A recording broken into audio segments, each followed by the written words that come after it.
Salam Indonesia, salam Kipra, kita Prabowo.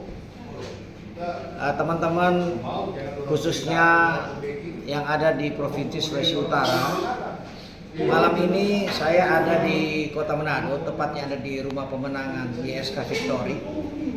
Ini kantor Rumah Pemenangan, ini Rumah Pemenangan yang bisa disyuting kan? Ini Rumah Pemenangan. Ya. Oke, udah cukup, balik lagi.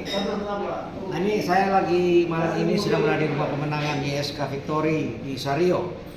Nah, saya melihat ada video-video yang beredar atau sengaja diedarkan yang mau memberikan image bahwa Pak YSK itu lebih cinta Toraja, ya, cinta Toraja dibandingkan yang lain, dan Toraja,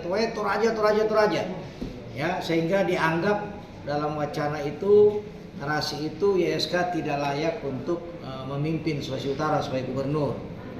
Saya Dr. Ferdinand sebagai Ketua Umum Relawan Kipra Indonesia, kita Prabowo, saya mau menyatakan bahwa bagi saya itu narasi terlalu receh, ya, terlalu receh. Kenapa? Karena ya memang YSK itu beliau punya papa orang Toraja, betul. Lalu YSK ini juga Ketua Persatuan Masyarakat Toraja Indonesia, betul. Tetapi jangan lupa, mamanya YSK itu Fam Komaling, itu asli dari Kakas, ya, asli dari Kakas. Nah, saya mau bandingkan dengan Pak Prabowo, ya, sama. Pak Prabowo itu bukan lahir di Manado, tidak besar di Manado atau di Lamongan, tidak. Pak Prabowo itu beliau itu papanya Banyumas, mamanya Lamongan. Tetapi apakah Anda semua meragukan bahwa Pak Prabowo punya komitmen membangun Sulawesi Utara?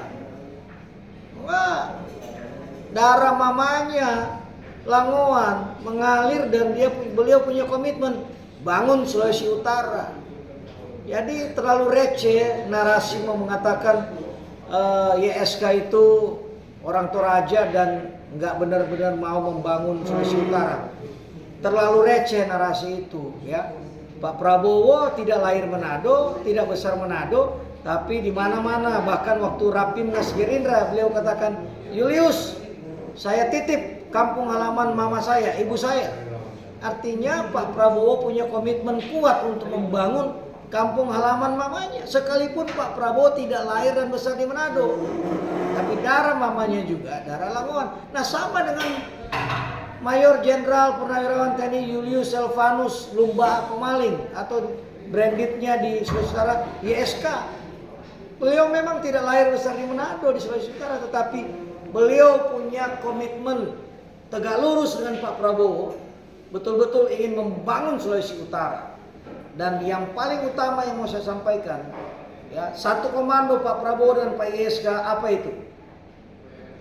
Berantas korupsi, ya, berantas korupsi. Makanya kalau saudara, saya Ketua Umum Relawan Kipra, saudara baca di belakang, ya, kita Prabowo, ada tulisan di atasnya apa ditulis? Anti bocor. Anti bocor maksudnya apa? Selama ini Indonesia termasuk Sulawesi Utara banyak kebocoran di mana-mana, banyak korupsi. Jadi komitmen Pak Prabowo diteruskan sama Pak YSK untuk Sulawesi Utara berantas korupsi, karena ketika korupsi diberantas, uang-uang masuk ke negara, masuk ke pemerintahan, bisa membangun Sulawesi Utara. Begitu. Jadi mohon maaf ya, terlalu receh kalau mengatakan YSK karena bukan orang Manado, bukan lahir di Manado, dia orang Manado. Walaupun tidak lahir di Manado, tidak besar di Manado, tapi punya komitmen yang kuat untuk membangun Sulawesi Utara. Jadi saya mau sampaikan, kita teman-teman TK, SD, SMP, SMA, kuliah, kita keluarga besar, Wati, Wewengkang, Lasut, ya, saya keluarga besar Lasut juga, ya. Ya, ayo semua yang kenal saya maupun yang tidak kenal, saya turun Manado sudah hari keempat ini menjelang hari-hari terakhir. Saya Kipra Prabowo satu komando, saya turun untuk menangkan YSK Gubernur Sulawesi Utara. Kenapa? Satu komando. kiprah satu komando Pak Prabowo, YSK ya, karena dengan YSK menjadi gubernur, maka program-program Pak Prabowo untuk membangun Sulawesi Utara bisa dieksekusi oleh gubernur, yaitu siapa? Julius Silvanus Komalin. Tidak ada calon gubernur lain yang Prabowo percayakan untuk membangun Sulawesi Utara. Hanya satu, Mayor Jenderal Purnawirawan TNI Julius Silvanus Komalin. Sekali lagi, Sulawesi Utara jangan bikin narasi receh, ya. Tetap Sulawesi Utara YSK Victory nomor urut 1. Jangan lupa coblos nomor urut 1 YSK Victory tanggal 27 November nanti. Selamat malam, salam Indonesia, salam kiprah. Tuhan memberkati kita semua. Amin.